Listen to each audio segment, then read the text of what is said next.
to COASTER-net Uncut. Hello, ladies and gentlemen, and welcome to another episode of COASTER-net Uncut, the greatest show on YouTube, and maybe the only show on YouTube about theme parks and roller coasters. I am Danny Miller from Rochester, New York, alongside my partner in crime, Andy Barczyk from Chicago, Illinois. How's it going tonight, Andy?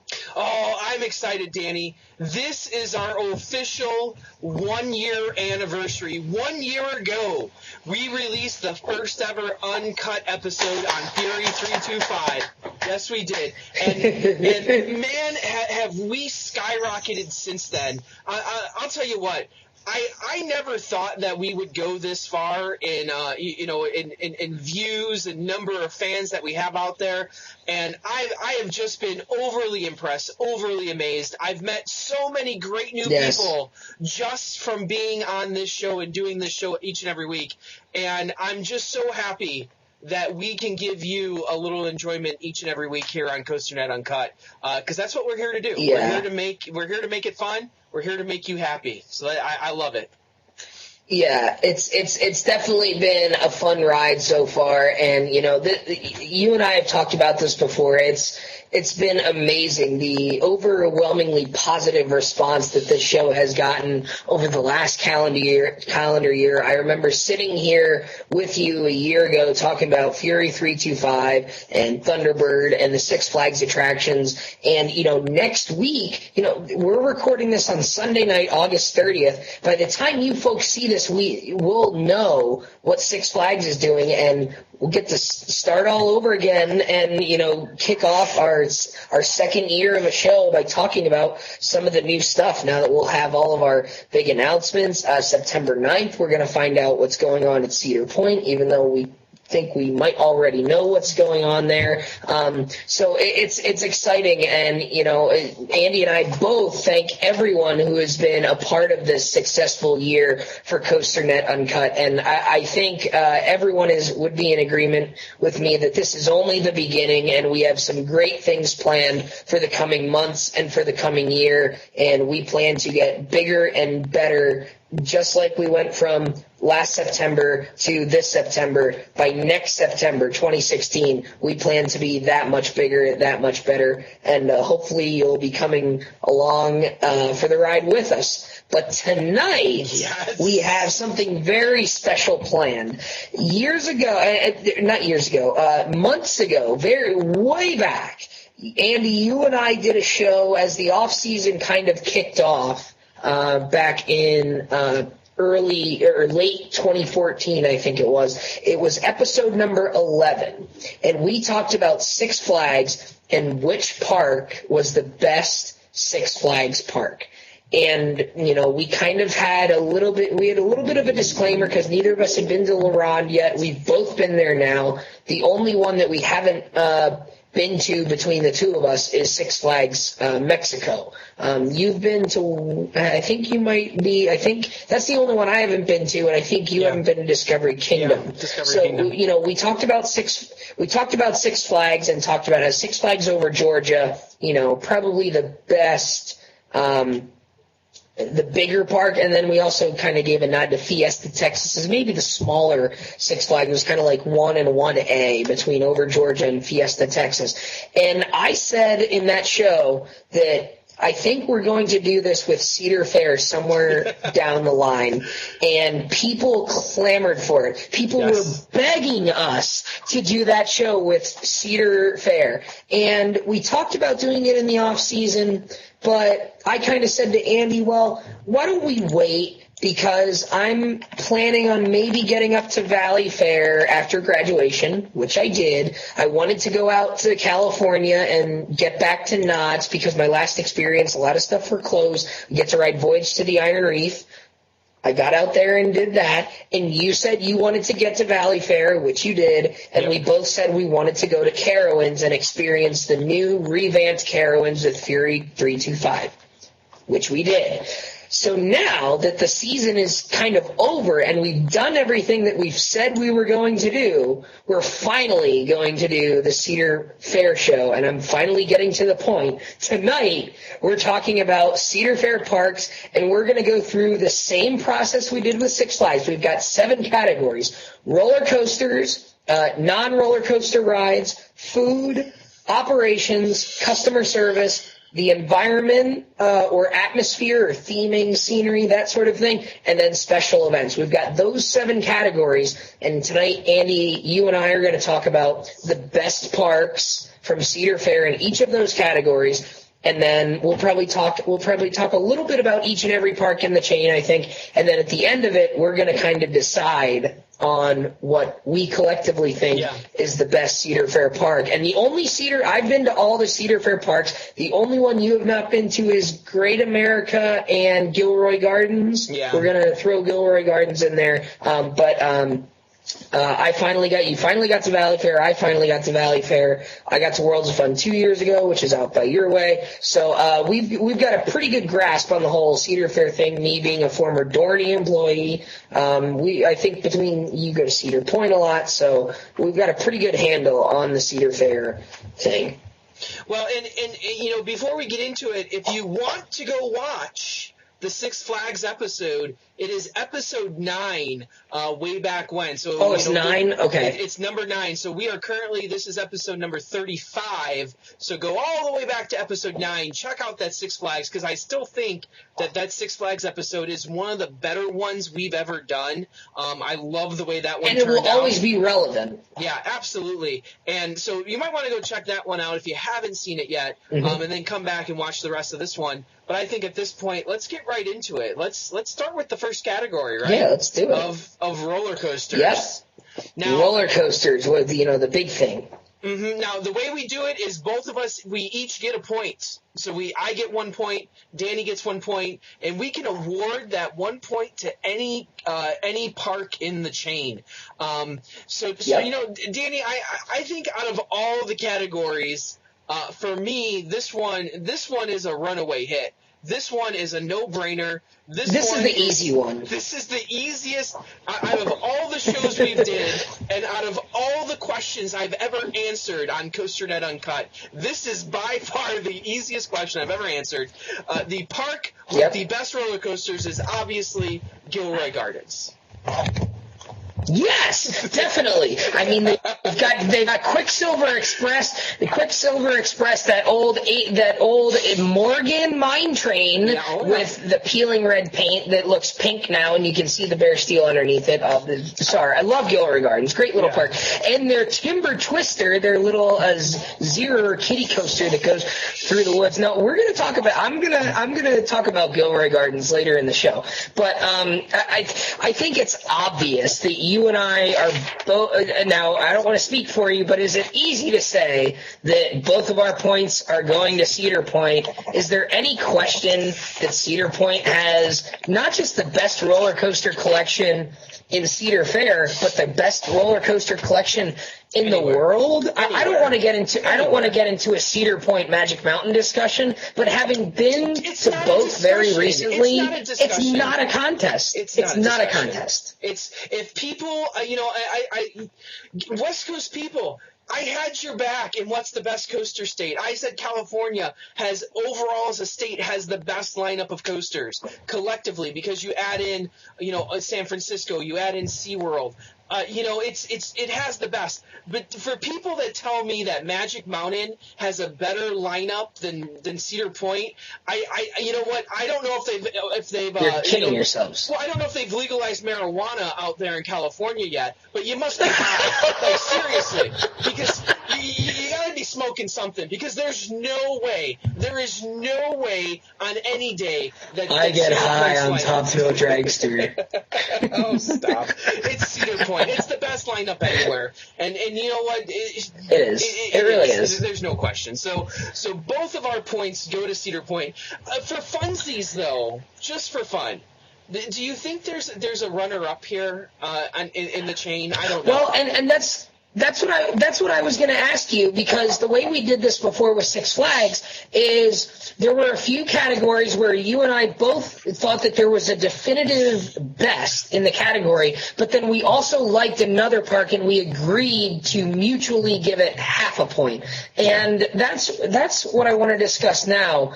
So the Cedar Fair parks here, I've got them written down here. We've got Dorney Park, we've got Kings Dominion, we've got Carowinds, Canada's Wonderland, Cedar Point, Kings Island, Worlds of Fun, Valley Fair, Michigan's Adventure, California's Great America, Knott's Berry Farm, and Gilroy Gardens. Now, you and I have talked about this before, and you disagree with me on this. I think with the opening of Fury 325, I think Carowinds has become the second best coaster park in the chain. I think most people before Fury 325 would tell you that it was either Kings Dominion or Kings Island. And I think when you look at Kings Dominion and compare Carowinds, they have some very similar coasters. And then when you look at the top tier, at Kings Dominion, I think your top three are I-305, Volcano, and Dominator. And I think Afterburn is better than Volcano. I would say that Fury is better than I-305, and then Intimidator, I mean, it's not fair to compare it to Dominator. You're kind of talking about apples and oranges, but I think Carowinds' top three is still definitively better than King's Dominion. And when you look at Kings Island, Banshee has the edge over Afterburn. Intimidator and Diamondback are really kind of a wash for me. So then you're talking about Fury versus the Beast. And then, Firehawk might be the next best one for Kings Island in there. So I think Fury beats the Beast. Not to, have an inadvertent shout out to the other show, but I think Fury's the better coaster over the Beast. So I think Carowinds has kind of snuck its way as being the second best coaster park in the chain now. And you're going to have to agree with me for it to happen. But I think I would give a half a point to Carowinds because their boomerang is a better boomerang with those newer trains. It doesn't have the headbanging. The one thing they're really missing is a launch coaster. Carowinds doesn't really have a launch coaster, so I don't really know where you come down on it there. Maybe when Vortex with the stand-up, maybe if that goes into a floorless, it becomes okay. I don't know. That's kind of like the fourth one there. I can't give a half a point just because Cedar Point's so far and away the best that I think it doesn't do it justice to give it a half a point. I do agree that Carowinds is probably the next best park, although to me it's kind of upsetting that is the case there because I'm not a huge fan of the collection of Carowinds. I love Fury. I really like Afterburn. I don't think Afterburn's as great as some people think it is. I just think it's a little bit. I won't get. You don't think it's Raptor, in other words? No, it's the problem is I think it's a cheap version. It's a poorly laid out version of Raptor that mixes up all the elements in a bad way. So I wasn't a big. I used to like Afterburn, but as I've ridden more, I've become to dislike Afterburn more and more. I just think it's telling that Cedar Point runs away with it, and there's no other real park in the chain that really that really matches it. I kind of like Worlds of Fun. I see the problem is Fury is so out of this world amazing that you're never going to have anything. Even at Maverick's the only ride in my mind that can match up with Fury well. But Fury is just so out of this world amazing. Looking at my list here. Yeah, that you just can't find coasters to match up with it. But if you take Fury out of the equation, Carowinds falls off pretty quickly. The Intimidator Afterburn combo doesn't do much for me. I take the Worlds of Fun combo of Mamba and Prowler over that. I take the Dorney Park. Not me. I take the Dorney Park combo of Steel Force and even Hydra / Talon. I think, Kings Island, it's just Fury is so overwhelming that's really changed the complexion of that park. They put a few more things in there, and now you're talking that maybe I can say Carowinds. But, I just remember being there and remember not having a lot to do after Fury and Intimidator. It's kind of like, okay, what do I do for the rest of the day here? And I think that's part of the problem with because they have a lot of coasters. I think. Well, and I think with Thunder Road leaving, I think that might hurt it a little bit too, just because it's kind of like you're down to a wood coaster that not a lot of people like in a hurler, and you're down to a kiddie wood coaster. Aside from those, you don't have Thunder Road by today's standards isn't really your signature wood coaster, but it was their best one. But you change. You change Vortex into a sit-down. Maybe that helps a little bit, gives you something more to do there. You add in maybe one more thing, and now you're talking. But, I think a lot of the Cedar Fair parks, I think what I find is that after Cedar Point, coaster-wise, there's a lot of equity there that they each have interesting pieces, and I think they all kind of even out. If you take Fury out, they all kind of even out after that. So every Cedar Fair park has a little bit of something. And if you take Cedar Point out of the discussion, which we're not going to do, but I think every park has 2 or 3 cards to play. I mean, at Dorney, you've got Talon, Hydra, Steel Force. At King's Dominion, you've got Volcano, Dominator, and Intimidator. At Carowinds now, you got Fury, Intimidator, Afterburn. Canada's Wonderland, you've got Leviathan, Behemoth, and then the third one is more of a mystery there because whether or not you call it Guardian or Vortex, it's one of those two, depending on what you're talking about. Kings Island, you got Banshee, Diamondback Beast. Worlds of Fun, you've got Patriot, Mamba, Prowler. Valley Fair, you've kind of got Wild Thing, Renegade, and you kind of struggle to find a third one at Valley Fair. Maybe is it Excalibur? Maybe I don't even know. Maybe it's Steel Venom.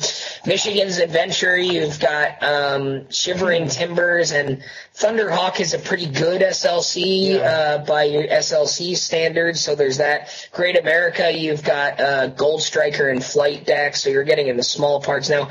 Knott's is an interesting one because you've got Accelerator, Ghost Rider, and Silver Bullet, which is a nice trio, and then it's mostly family coasters after that. Now, Montezuma's Revenge is a very underrated roller coaster, and I do not want to go through this entire show I do not want to talk about roller coasters and not mention Montezuma's Revenge, because that is the surprise of that park. And when you look at Sierra Sidewinder too, that's a nice little coaster as well. So don't forget about Knott's Berry Farm just because it's more of a family park. They've got a decent coaster collection. If nothing else, it's unique. Well, and it depends on what they're going to do with Ghost Rider. That if they restore Ghost Rider to any semblance of what it once was, there might be an argument there that's a pretty good 1, 2, 3. Could be a top 10 coaster again. Yeah, it really could. So who knows? But yeah, I'm going to say Cedar Point will only be receiving points in this department today. I'm going to have to. I'm okay with that. I'm okay with that. I couldn't convince you on Carowinds, but okay. So let's go. Why don't we go to the next category, which is non-roller coaster rides. This would include water rides, flat rides, dark rides, and this is a little bit more interesting for me. And boy, Cedar Point has a really nice collection of flat rides, but there are a couple of other parks that have nice collections as well. I think Canada's Wonderland has a great flat ride collection. It's only getting better next year with this Skyfly thing that's coming. Skyhawk. So, it's not quite the Gerschlauer Skyfly. It's a little different because it's not on the boom like the one at the Mall of America. It's on a tower. But think about this flat ride collection. They've got one of the double road top spins called Riptide. They've got one of the last remaining Huss UFO rides, which is a stand-up enterprise called Nightmares. They've got Clockworks, which is identical to the Apollo ride at Dorney Park, but that's a rare flat ride that's disappearing. They've got one of the only Mondial top scans that's at permanent parks called Shockwave. They've got Sledgehammer, which is the only Huss Jump 2 model or Jump Squared model ever made. It's temperamental, yes, but it's really fun and obviously the only of its kind. They've got got one of your Mondial Frisbees. They've got a Windseeker. You've got Wonder Mountain's Guardian, which you may qualify as a dark ride more than a coaster. Canada's Wonderland has a beautiful collection of flat ride. They also have I forget what it's called. It's slipping my mind at the moment, but it's the tilted. It's like the tilted scrambler where you're in the actual cups. It's called Centrifuge at Great America. Excuse me, I can't remember what it's called now. It's in the medieval fair section. But the other one that kind of sticks out to me for non-coaster rides is Knott's Berry Farm. And the reason I say that is because they added Voyage to the Iron Reef. The Timber Mountain Log Ride is probably my favorite log flume I've ever been on. And the Calico Mine Ride is one of my favorite dark rides that I've been on. And maybe that's more of the theming aspect of things, but I don't know that Knott's gets a point or maybe even a half a point, but I think it's at least worth the mention. So for me, I think my point... I'm going to go with Canada's Wonderland because the quantity they have and the uniqueness they have just isn't matched, I don't think, by any of the other parks, especially with this new addition we're getting. I'm going to go with Canada's Wonderland. I'd like to give a half a point to Knott's, but I don't think Knott's is on the same level as Canada's Wonderland because it's not quite the quantity. There's 2 or 3 that are there that are very high quality, but I'm going to go with Canada's Wonderland because I think I'm going to be giving Knott's some points a little bit later on. So what about you here? I'm debating, because I went up to Canada's Wonderland. I didn't have a lot of time up there to experience the flats. I'm hoping to go back up next year for Coasting for Kids, and instead of having to focus on riding, sometimes painful roller coasters, that I will be able to focus on riding the flat rides. But before I make my decision, I want to throw this out there too. I think Cedar Point, once again, has a wonderful collection of flat rides that you look at. They do. They have a lot of the biggest versions of the flat rides with Skyhawk and Max Air. Mm-hmm. And people usually draw the line there. But, they have a lot of little flats as well. You talk about parks, not having those little pieces. They have basically every classic, flat ride. They have the Witch's Wheel, which is a nice, enterprise. They have the Monster. They have the Himalaya. They have the one that they're kind of missing is a top spin, right? They don't have a top spin. They don't have a top spin. Back in the day, they used to have Chaos, which was an amazing flat ride. The good old Swatchenbincher. Still ride it in Vegas. Yeah, well, I did. It was a lot of fun too, and there's a nice video up on our YouTube of it as well. Yeah, exactly. So they have a lot of flat rides there. People like to focus on the big ones, and they could probably add some more too. But I think at the end of the day, I think you're right. That Canada's Wonderland has the more varied collection. They have some unique items that are huge flat rides. And, I just think that, I love Cedar Point's flat rides.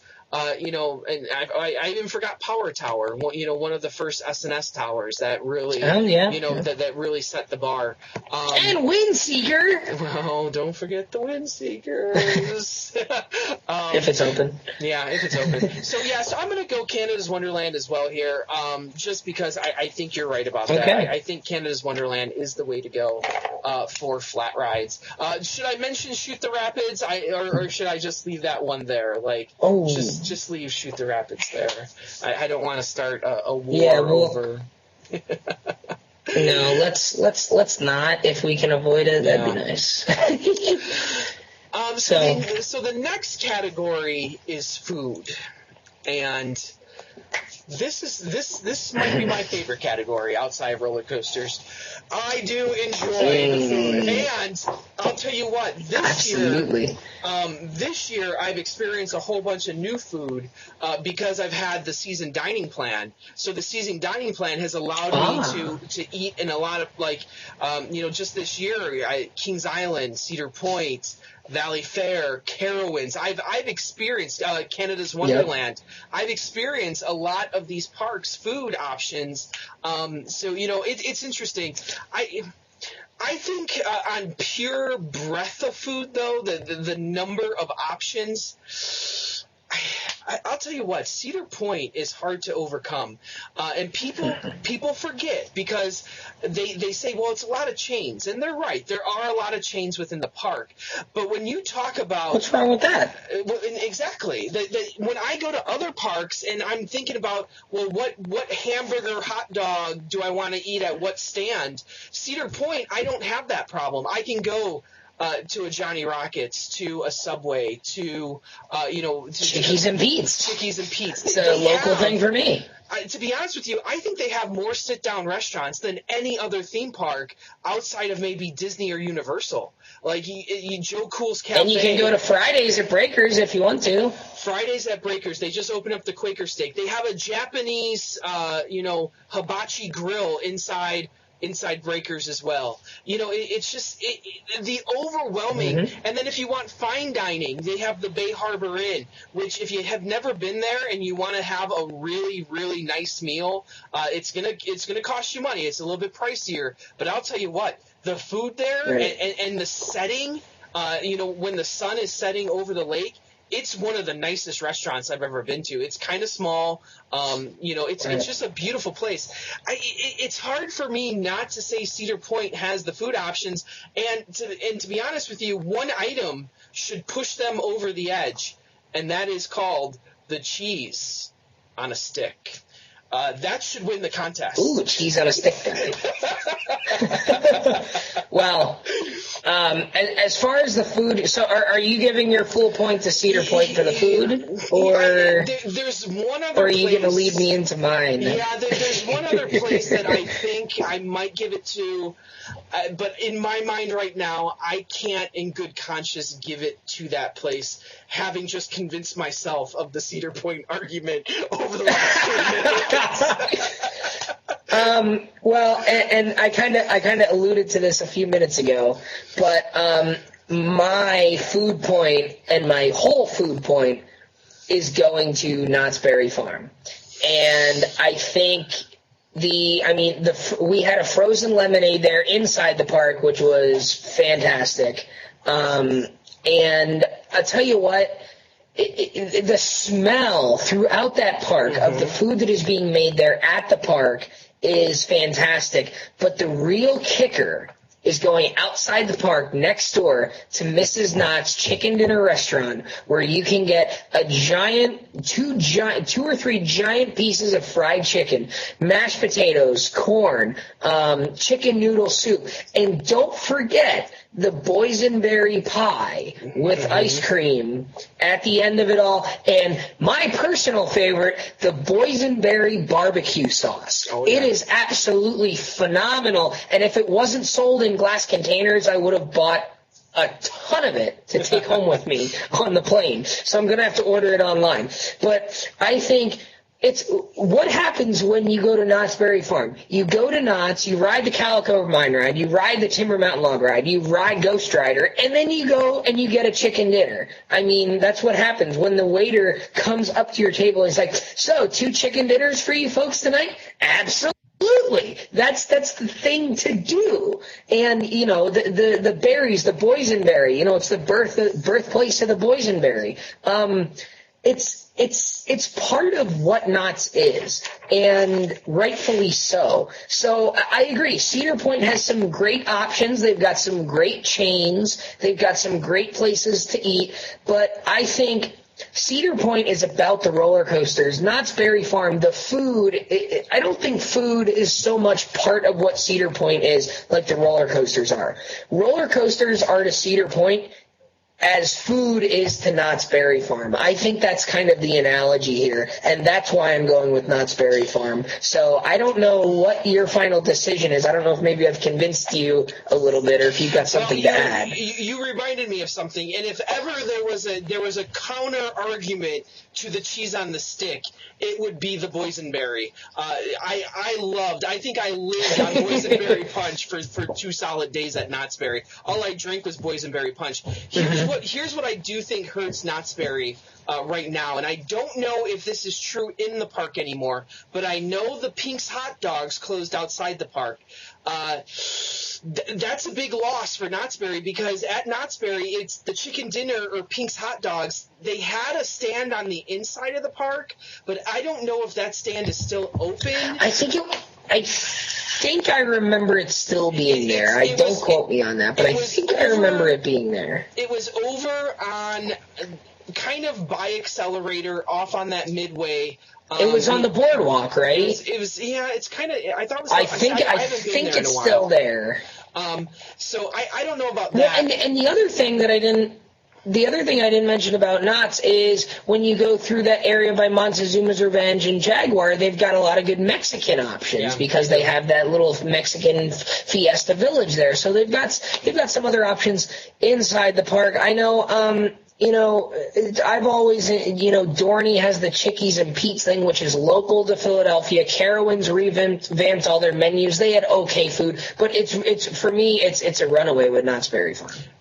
You know what? The only thing holding me back from Cedar Point is my hatred of the fact that they got rid of the best donuts ever made in the world. When they closed up Donut Time in the front of the park to make a Starbucks, it was a travesty to justice. It was one of the worst things that ever happened to me in my life. That the best donut ever produced in the world is no longer being produced at Cedar Point. Despite that fact, I'm still going to give my point to Cedar Point, because I just think that the number of options, I can never go hungry there. That there is something new to eat every single day. On top of that, they have a Chick-fil-A too, so I can get down with that. I love Chick-fil-A. Oh yeah, that's true. They do. Oh, Chick-fil-A is fantastic. I love Chick-fil-A. Yes. So shall we move on to the next category here? Sure. And the next category is operations. And is there really much discussion on this one? I don't think so. I don't know when you produce when you move 3.5 million people through your park every year at a nice little clip, and trains are dispatching, when every single dispatch is compared to how Raptor dispatches. I don't know if other parks are comparing to the Raptor crew each and every year. I don't know. Like I think operations, from a pure operational standpoint, Cedar Point freaking moves people. They just move people. They really do. Now that's pretty clear cut, I think. I don't think anyone would argue that Cedar Point has some of the best operations in the world aside from Disney and Universal. So now the question then becomes, and again, we can only really do this when we both pick the same park, but is there another park that we could mutually decide on giving a half a point to? And I'm trying to think, when we're talking purely about operations here, I'm trying to think where we might end up finding ourselves. And this is a park that I don't know if it'll be mentioned a lot. I think Kings Island down south of Cedar Point has pretty good operations as well. I've not run into a ton of issues down there with slow ride ops or people who I don't think are working hard. I think for the most part they dispatch trains in a timely fashion. There's because the other thing I'm looking at too are there policies in place at the park that irritate me every time I walk through the door. So are you making me, are you assigning me to a row? Are like those types of things I think fall under operations too. How quickly do I enter a park? How, do I, and it's not just lines and rides. Do I quickly move through food lines? Do I quickly move through, a ticket line to get into the park? I've seen some pretty terrible stuff in my travels. So it's kind of hard because Cedar Fair on the whole is pretty good. The only other place that I think really stands out where I don't see people, because then on the flip side is, do I see people that aren't doing their jobs well because they don't want? It looks like they don't want to be there. Because that's the other thing is at Cedar Point, there's a few times where I've had issues with people. Looking like they don't want to be there. A lot of times they're around Snake River Falls in various shops and on the ride itself. I've had some pretty bad experiences around that area, but Kings Island, I think it should be said, sometimes their food lines get a little long. I just think I was going at the wrong time too. But I don't know. Do you have any thoughts? Now, here's a question for you. Now, and I really want your honest opinion on this one because I'm slightly biased. Dorney is known for almost never having lines. And part of that has to do with the water park, but Dorney brings in a nice set of people every year. And again, I'm not usually going to Dorney on a Saturday, but even when there are, you're not looking at long lines. The operators I've always thought, even before I worked there, I always thought the operations were pretty good. I've never waited in a very long line for food there. They're very good about making sure you know that there is a season pass entrance and then a day ticket entrance where they don't usually do that. And even though it's a smaller gate, I've always had pretty good luck getting in there without much of a problem. Now, I don't know what your experience was when you went to Dorney last year in that regard. I had a few issues, and I don't know if those issues would probably fall under the next category of customer service. I would tend to think they would fall there more so than in the operation standpoint. We were only there for, I'd say, about a half a day. We didn't even spend a full day in the park. Right. We got through everything in that half a day, because things move, swiftly. I don't think anything stood out to me as being, amazingly fantastic. It was a very light day though. So I didn't really get to see them work, in a real sense of the word work that most, I don't think we waited in one line the whole day. I think the most we waited was a 2-train wait. Right. And you won't. I'll tell you one thing. The one thing I don't like about Dorney is I don't like not having the air gates on stuff and having them be magnetic gates, because I think that's a good point. That screws up the operations more than the operators ever will, because being my first time there, they had to unlock the gates for me because I didn't know that I was just supposed to enter. Silly me. Everywhere else in the world, the gate opens for me. It's really strange. But that happened on multiple rides where almost every single time, on what is it, Thunderhawk? I think even on Steel Force, it was Thunderhawk. Okay. Thunderhawk's the one where the gates really stick. Yeah, absolutely. And every time it's like they have to go and unlock the gates again. Which, what does that do? It slows down operations. So that would be my one, hit on the park, not on the workers. But, still, the way you design gates, that's part of operations, and I don't like that at all. Yeah, I think people are so trained. I agree with that. So all the rest of the Cedar Fair parks, I think, are that mishmash again. My point, we'll go to Cedar Point for that one. So and I think this is really a testament to Cedar Fair as a whole, I think, that we're kind of struggling with some of these, because I think with Six Flags, there's a couple of parks that are really good at a lot of things, and then there's some that are pretty bad. And then, like, all the parks that are bad at most things are good at one thing, because I think almost every park in the Six Flags chain had a point or a half a point somewhere, because it's like each park has one thing they're good at, and then they're really bad at everything else. Cedar Fair, I think every park is good at mostly everything, but it starts at Cedar Point, and because they're the flagship, Cedar Point is just a little bit better at almost everything. Yeah. And that's kind of why we're getting into this discussion, because we've said this a couple times now, who's second? And we have a tough time determining who's second, because all the other parks are still pretty good at it, I think. Yeah. So, we're kind of past the halfway point now. So why don't we move on to the actual customer service part of things? Are you giving your point to Cedar Point for that one? Yes, okay. Definitely. Because I'm keeping tally as well myself. So right now, at kind of, we're kind of at the halfway point here. We're a little bit past it. Cedar Point currently has 5 points. Canada's Wonderland has 2 points. And then Knott's Berry has 1 point. So that's where we're at this halfway point. And I think things get a little interesting here.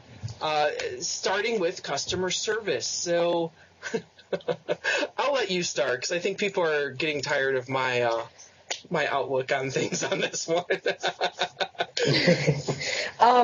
So the customer service one is interesting, because this one is very dependent on if we're picking parks that we don't go to a lot or have only been to once. Yeah. You have to make your decision based on the one time you visited. Yeah. And customer service is the really tough one, because roller coasters don't change a whole lot. Mm-hmm. Rides don't change a whole lot. Food doesn't change a whole lot. Operations in general are pretty similar. The theming and everything that we're going to get to next, in general, doesn't change a whole lot.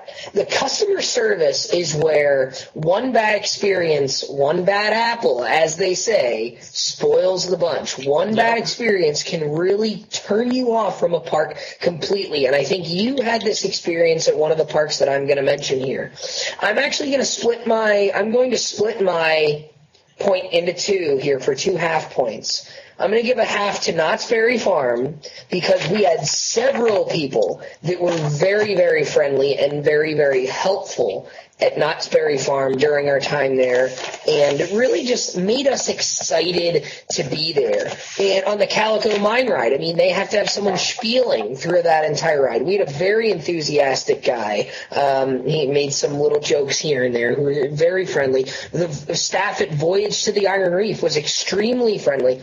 When I bought my Voyage to the Iron Reef t-shirt, the lady at the cash register, when she saw my ID from Pennsylvania, I guess she had a daughter who was in school in Pennsylvania, and we talked to her. And then when I bought my Silver Bullet shirt, they saw that we were coaster people and talked to us again. And this is at like 10 o'clock at night or 11 o'clock at night when the park was closing. And it's like, you don't get that at most places. You don't get the people at the cash register saying, oh, how's your guys' day going? Did you have fun? Did you ride this? What did you get to ride? What did you do? What do you think of the place? And especially when they find out you're from out of town, they want to know what you think of their park when you travel across the country. And maybe that's what it was, but Knott's Berry Farm, I thought, very, very friendly. The other one that I know you're going to disagree with, because you had, like I said, you had one bad experience or maybe 2 bad experiences. When Sue and I went here back in May to Valley Fair in Minnesota, we were greeted by almost every single employee we walked by. All the operators were very friendly, very enthusiastic, and the park was very clean. Now, keep in mind, it was raining the days we were there for a few hours on Sunday night, and then we went back again Monday morning.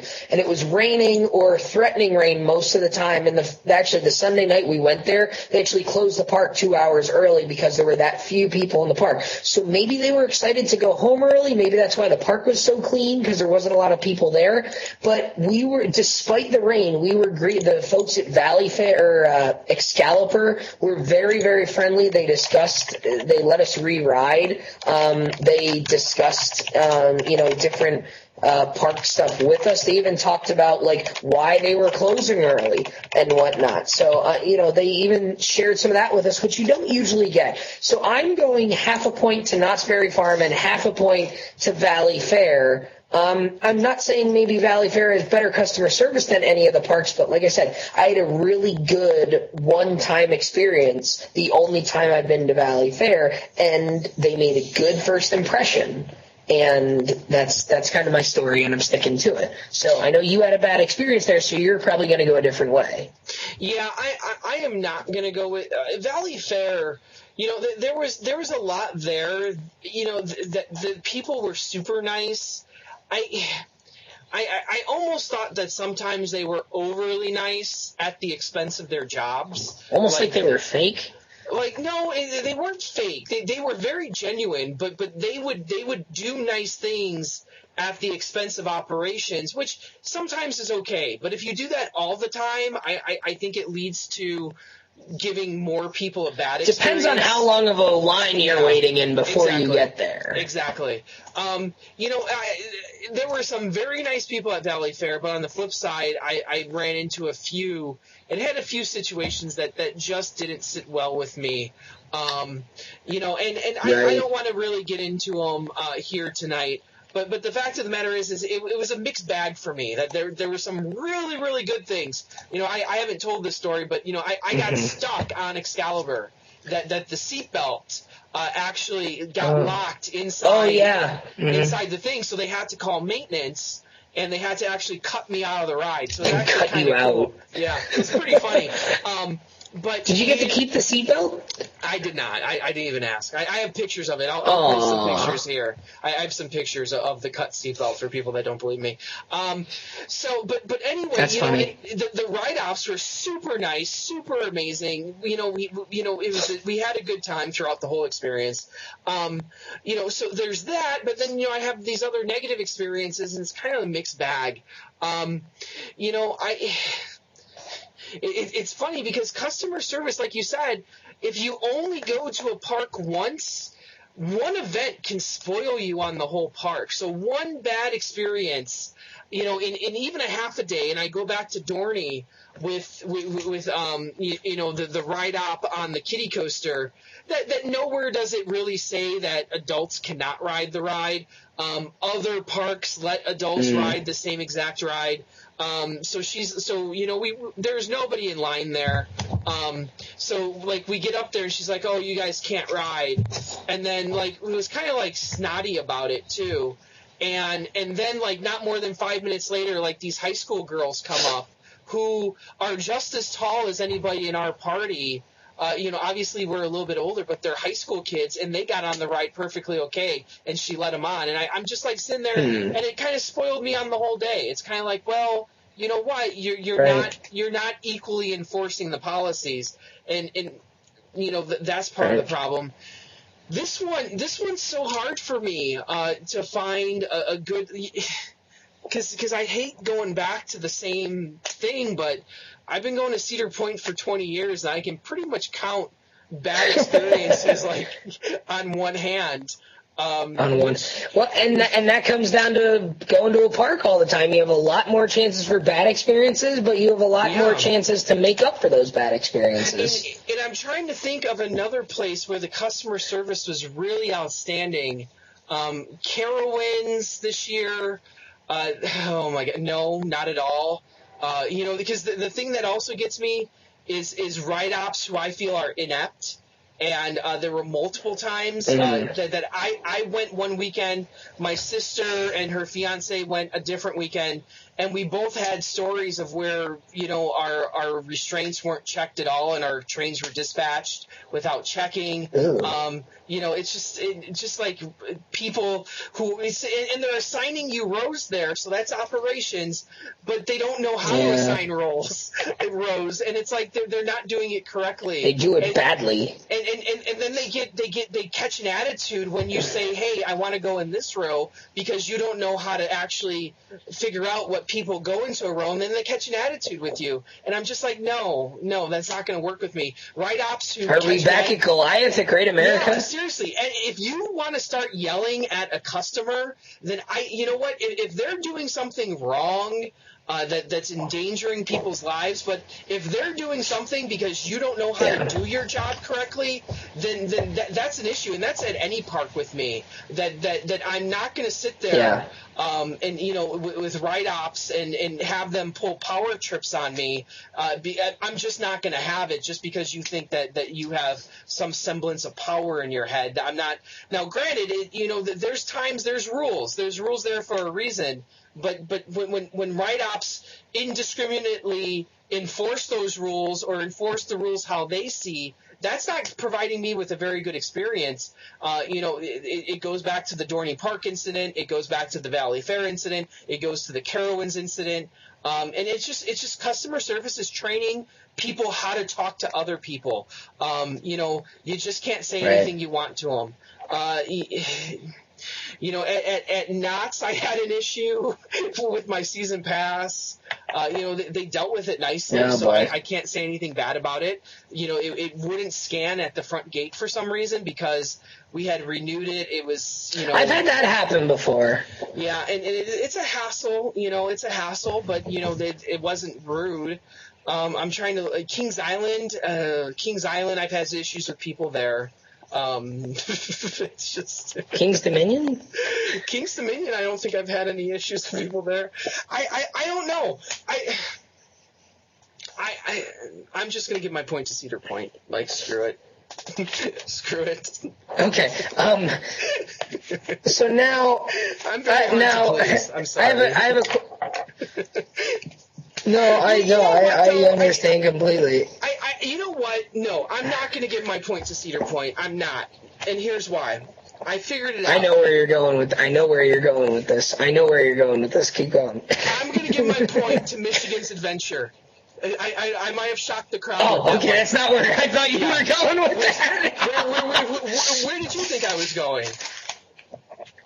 I thought you were going to Worlds of Fun. No, Worlds of Fun, I'll be honest with you, Worlds of Fun, good point. I'm going to give half a point to Michigan's Adventure and half a point to Worlds of Fun. Because, and here's why, when we went to Michigan's Adventure, the people were outstandingly nice. From the person in the parking lot welcoming us, I asked them a question, they were able to answer it correctly. From entering the park, just from walking around the park, we went to the outdoor barbecue. The people there were amazingly nice.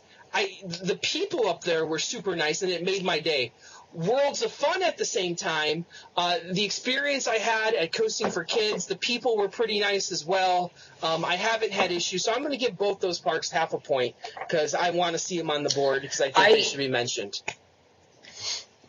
Yeah, and I think I was going to ask you about Worlds of Fun because although I think Worlds of Fun is maybe not quite the complete park that other ones are, when we went to Worlds of Fun, I remember having a good experience there. Now, from an operations standpoint, most of the coasters had one train on them. Yeah. But they put second trains on as the lines got bigger. Even though it was a Tuesday, it was abnormally busy, so they put second trains on. Now, that's more operations, but that goes into customer service. The ride operators at Prowler were very friendly. Yes. At Patriot, I remember them being friendly as well. So there's that.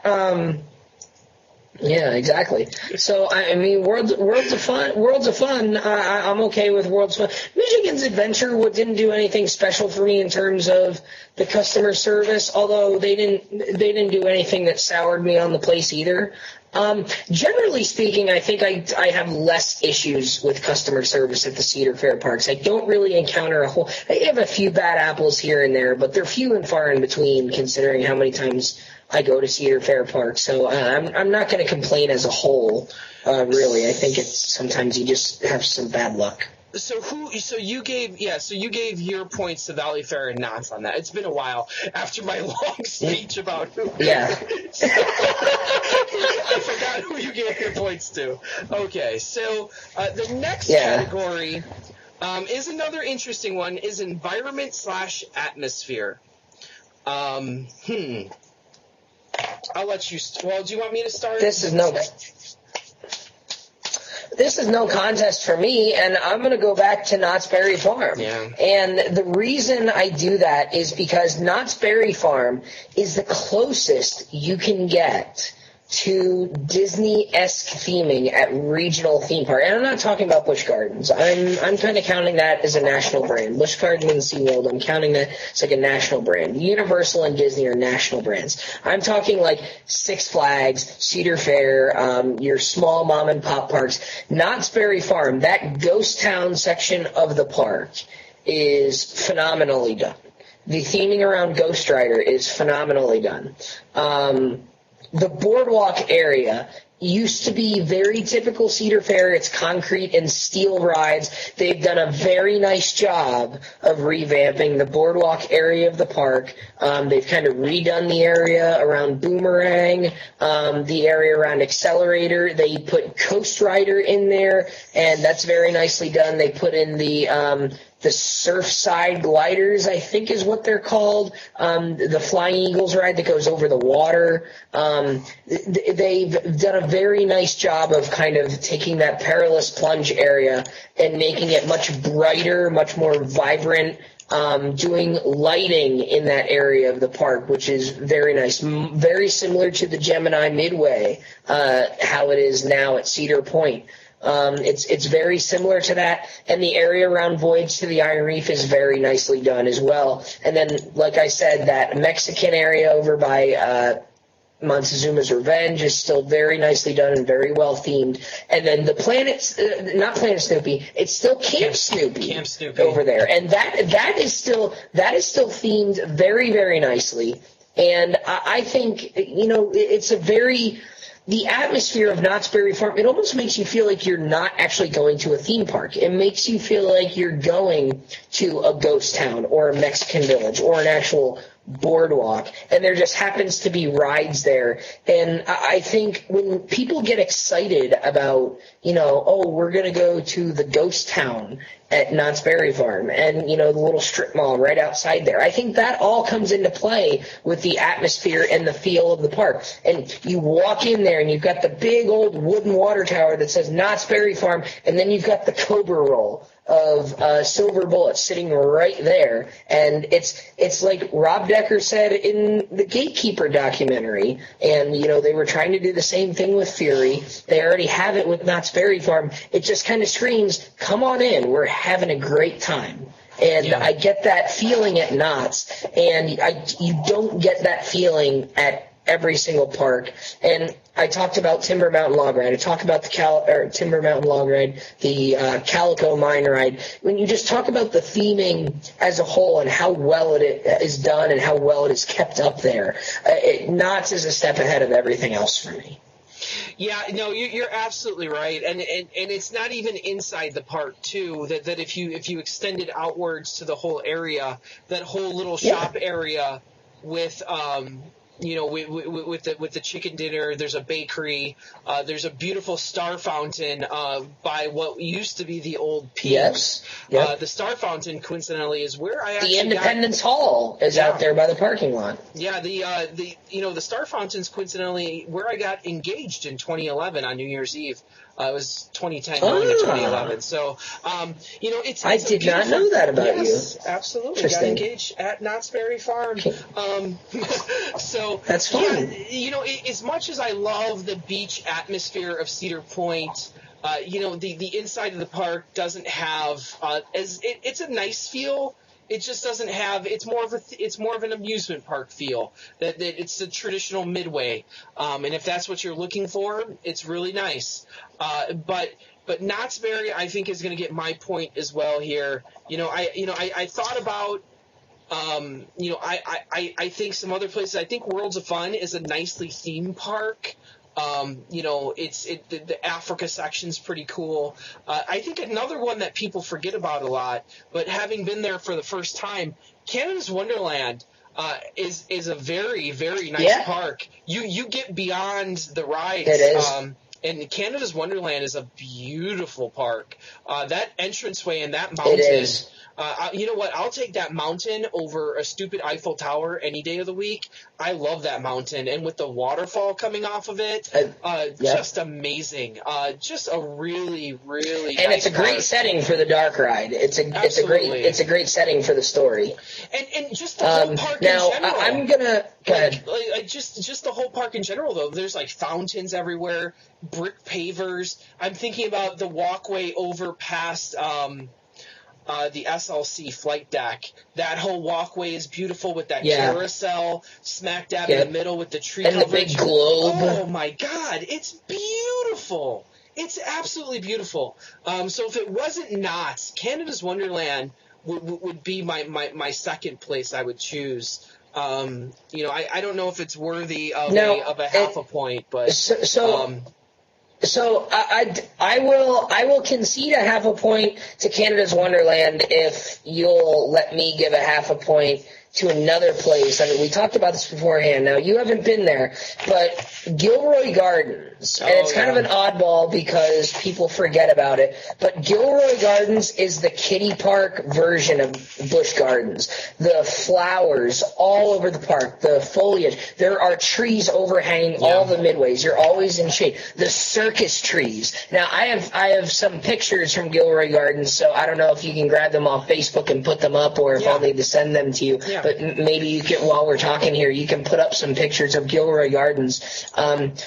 Mostly kiddie rides. Their biggest ride is really kind of the Morgan Mine Train coaster. But they have a swinging ship ride themed to a banana called the Banana Split, and the ship is a giant banana.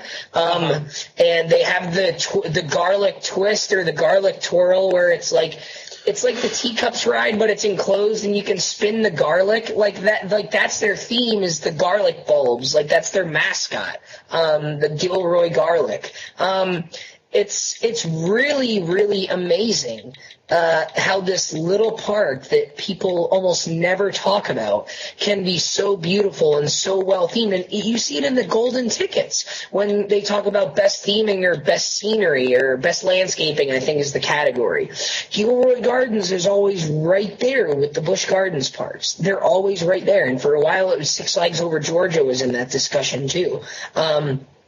So I will allow a half a point for Canada's Wonderland, because I agree Canada's Wonderland is nice. If you'll allow me to give a half a point to Gilroy Gardens for that regard. Absolutely. So do we want to do that? Absolutely. I think both those parks. So we're both going to give full points to Knott's, and then Canada's Wonderland and Gilroy Gardens getting half a point each. So going into the last category, can you go over the points for us so that we're on the same page? Yes. So the points we've got Canada's Wonderland with 2.5 is how I have it. I've got Cedar Point with 5. Worlds of Fun, Valley Fair, Michigan's Adventure, and Gilroy Gardens with 1/2 each. Yes. And then I've got Knott's with 3.5. That's what I have as That's well. how I have it. All right, so why don't we get into this last one here? And this is a tough one. This is a tougher one for me. I don't think it's that tough. This is a tougher one for me because I don't think it's tough either. I don't think it's tough either, but this one is tougher for me because I can't go off of much experience here. Like we said in Six Flags, because I've played ice hockey, I have very few chances to get out to parks for special events, and we're mainly talking about Halloween and Christmas because some of them do Christmas events, but that's mainly what we're looking at here. Some of them might, maybe a 4th of July event or something, but I think all parks kind of do the same thing with red, white, and blue military admission and then fireworks. So, however, I also think at this point, other special events besides holiday events need to be spoken of. Coasting for kids jumps to my mind real quick. They all do it, but they all do it differently. A lot of parks are starting up this new thing. Cedar Point's done it forever. Coaster Mania. Kings Island did coaster stock this year at Kings Island. So we have these park. And now they're doing the campouts everywhere. They're doing the campouts everywhere as well. I don't think it sways my opinion on my vote. I'll let you go first, since I want to be the swing vote, maybe. Well, and I think we might be thinking the same thing here, and maybe it's a little unfair, but it really I think,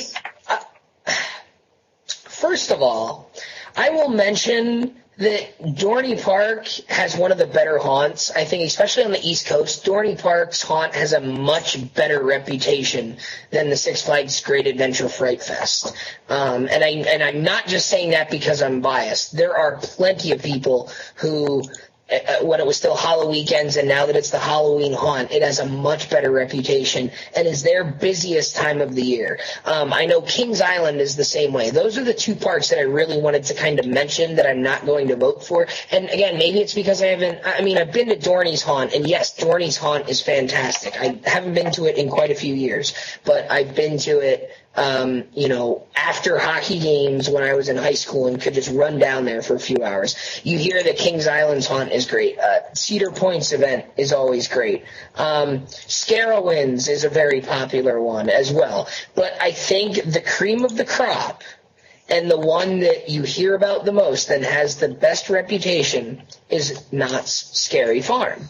It's the one that people go to and say is the premier haunt event in the United States. It's the premier haunt event on the West Coast. They have their own media day to announce all their stuff, and people go absolutely bananas for it. It just happened this past week, right? Yeah, I mean, people were going nuts on Facebook and Twitter about the Knott's Scary Farm lineup for this coming. I remember last year we had, I think our buddy Brian was out there to cover it for us. We had him on to talk about haunts before, and it was just incredible. It's incredible to see the response that park gets year after year after year for Knott's Scary Farm. And don't forget, when the wintertime rolls around and most of the other parks are closed, you've got Knott's Merry Farm. Yeah. So you've got a Christmas event going on there, too. And maybe it's unfair, but at the same time, they do a Christmas event, and Kings Island used to do one as a Paramount Park. I don't know if they're bringing that back. There's always talk that they're bringing that back. But there's always talk that it's coming back. But, I mean, Carowinds is far enough south you could do it. Kings Dominion, you could do it. Cedar Point, you can't really do it. It's too sketchy with the winter. They did it one year. They did it 1 year? Yeah. Maybe one or two. Yeah, so, I mean, it can... Minnesota, you can't do it. Michigan's Adventure, you can't really do it. Great America could probably get away with it. Gilroy Gardens, I don't think gets enough people there. Dorney, you could do it depending on the weather. I mean, you kind of got to get lucky once you're talking about Dorney and Kings Dominion to a certain extent and Kings Island. But, I mean, it's stranger things have done. I mean, Hershey does a Christmas event that's very, very popular. So, I mean, it's not unheard of. But I think, without question, and for me, only having been to haunt events at Dorney and Canada's Wonderland, I don't think I've been to haunt events at any of the other parks. I think purely off of reputation, you've got to go with Knott's Scary Farm and Knott's Merry Farm for the special events and Knott's Merry Farm. And they also do other events there, too, now. There's spring festivals. They have a Boysenberry Festival. Now, I think within a few years, I think all of Cedar Fair is going to be interesting because this year especially, we saw all the parks do different festivals. Epcot likes to do their food and wine. We've seen similar takes off. We have the barbecue festival now at Cedar Point in Kings Island. They did a food truck festival. So all of these parks are doing, but they're all doing a lot of Carowinds did a Ben's Brew and barbecue type thing that they kind of took from SeaWorld and Busch too. Yeah, so they're all doing kind of similar things. But what makes Knott's Berry Farm stand out? So you gave your point to Knott's Berry. So they're currently at 4.5 with my one vote unaccounted for. What they do better though. So even if all these other parks put on these festivals, Knott's does them better. I attended Knott's Merry Farm, and it was pretty cool. It was pretty amazing. I had a blast there during that time period. I have not had the opportunity to go out to Knott's Scary Farm yet, but it's by far the best Cedar Fair haunt. I've seen the pictures. I've heard the reports. I've read the reviews. There's no question about it. The fact that whatever starts at Knott's Scary Farm eventually makes it sway to all the other Cedar Fair parks just shows you how good it is. Yeah. That's where the stuff starts. All this stuff you see now in your home park, with the Green Witch, with the butcheries, with whatever else they come up with. This all started at Knott's. That's what makes it the best. And a big shout out to Jeff Tucker, who is like kind of like the PR guy, who does a ton of stuff with Knott's. It's just amazing as a person, and just fun to listen to. And the one thing that puts the Knott's event over all the rest is the hanging. The Hanging, which is a spoof, a parody of pop culture. Not as good as Bill and Ted. But definitely worth seeing. Knott's Berry gets my vote, and I think to the dismay of a lot of people out there, something strange just happened in the neighborhood. If you do the tally, with that point, I do believe Knott's Berry Farm just beat Cedar Point. I think so. And you know what? And we did this with the Six Flags show too. So now we have Canada's Wonderland with 2.5, Cedar Point with 5, Worlds of Fun Valley Fair, Michigan's Adventure, Gilroy Gardens with 0.5 each. And that's not to say that the parks we didn't give points to aren't good parks, because I think Dorney, Kings Dominion, Carowinds, Kings Island, and Great America are all parks that I would probably go to over a lot of Six Flags parks. Maybe not a lot of them, but at least half of them. So, I mean, it's a testament to how diverse and yet how good across the board the Cedar Fair parks really are, because it's so tough to pick. I mean, you and I, when we talk about customer service, you and I each gave 0.5 point to 2 different parks, and we discussed other parks in the process.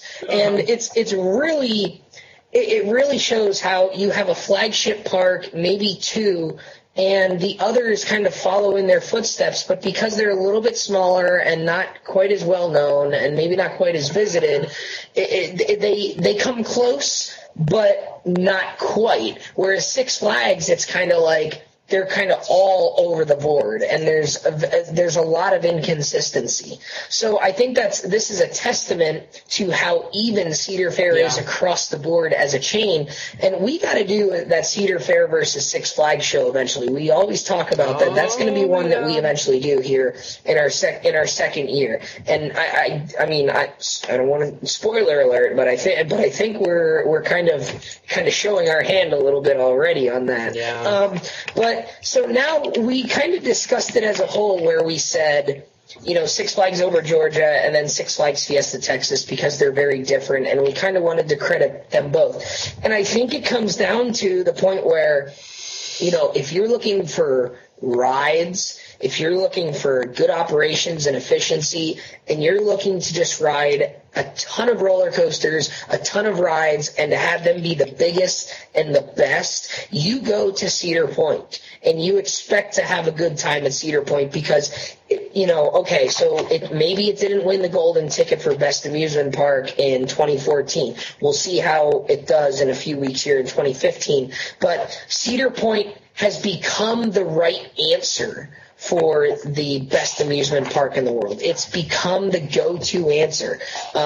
It's not so different from Millennium. When people say best steel roller coaster, by default, even if it's not your favorite, Millennium Force is what pops into your head because that's what's become the right answer over the years. Now, I think Maverick is kind of making a push for that, and we're seeing Fury 325 and a lot of different communities also push towards that. But I would say if you're looking for the big rides, the best rides, and the best operations, you're going to Cedar Point. But if you're talking about an overall theme park experience where you have great rides, great theming, great food, great customer service, and if you're going for a special trip in Halloween or Christmas or to a special event, you're making a special trip, Knott's Berry Farm is the place you go to if you want the entire package. And I think that's what we're talking about here. So I think if you're looking for rides, efficiency, thrills, and that's what you're looking for, you go to Cedar Point. If you want the whole theme park package, the whole experience,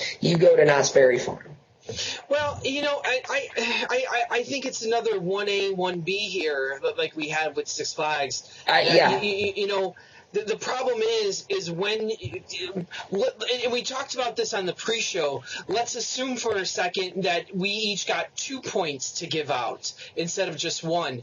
If we each got 2 points to give out, I think Cedar Point would have ran away with it. That Cedar Point, I kind of didn't, on the customer service, I could have easily given them my point, but I thought Worlds of Fun and Michigan's Adventure was a little bit better. But obviously giving out a second point, Cedar Point would have received that. I think we said with flat rides, Cedar Point would have received that for me. So the thing is that could have, yeah. Cedar Point kind of, is part. When you look at all of these categories, Cedar Point's in the top 2 of every single one.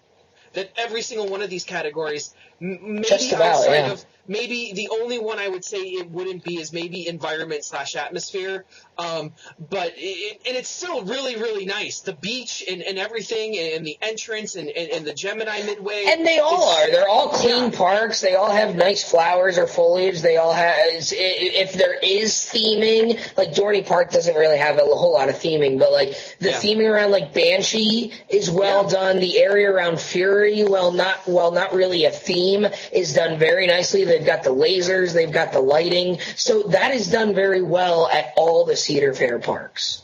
So, exactly. And I just think that at the end of the day, even though Cedar Point is a half a point behind here, I love Knott's. Knott's is one of my favorite parks to go to. I love Knott's. I can't wait to go back in a few weeks here when I go back to Hollywood. That I just booked that trip. But you know what?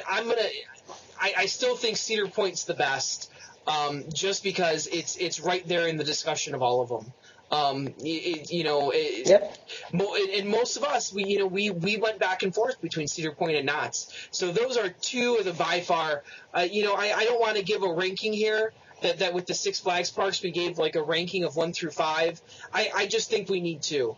And I think it's Cedar Point, Knott's Berry Farm. Those are the 2 that we need to mention here, because, like you said, they're all so good. I don't want to besmirch that with a ranking. I really don't. I don't want to sit here and say, well, Carowinds is number 3, or excuse me, Canada's Wonderland's number 3 because it received 2.5, and then Worlds of Fun and Valley Fair. I don't want to besmirch any of these parks with a ranking. I'm going to say. The question was, what is the best Cedar Fair park? And I think our answer is Knott's Berry Farm and Cedar Point.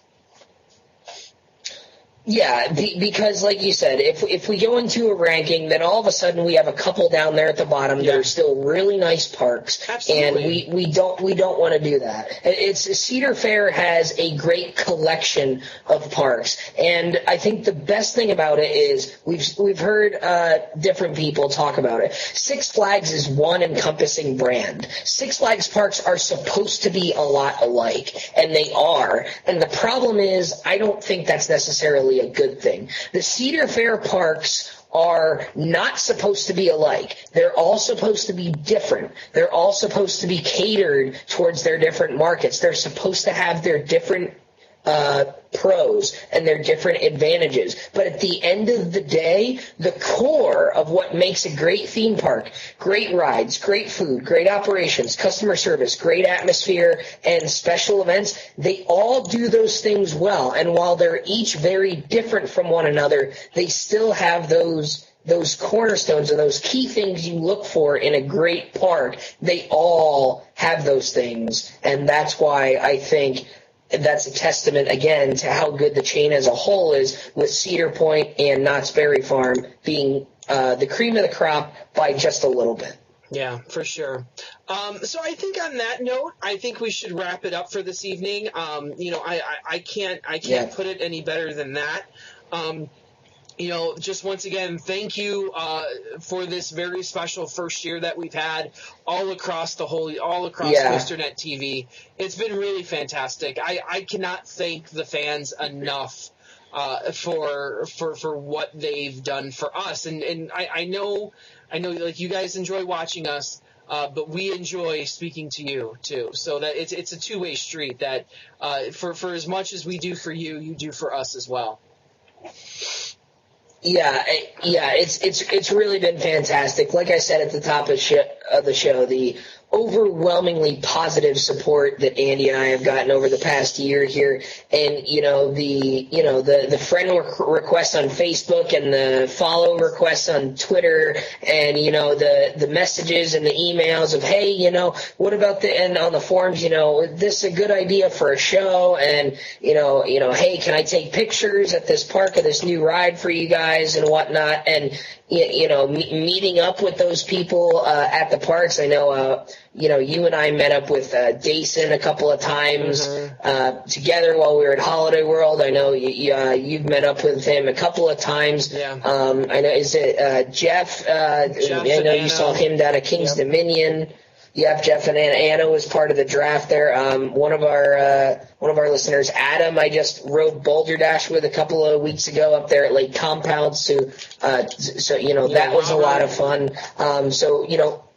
Definitely. And it's just been so overwhelming, and I'm just hoping to, we're just trying to get bigger here and trying to create more. And so far, I think we had a wonderful first year, and I'm really looking forward to see what this next year brings for us. So as always, make sure you subscribe, because that's the best way to get all the latest information. So if you've enjoyed this, please subscribe. It helps us out. And as always, thank you. So on that note, I'm, of course, Andy Robarchuk from Chicago, Illinois. And I am Danny Miller from Rochester, New York. And as always, ride on, Ride Warriors. Here's to the next year. See you next time. Very nice.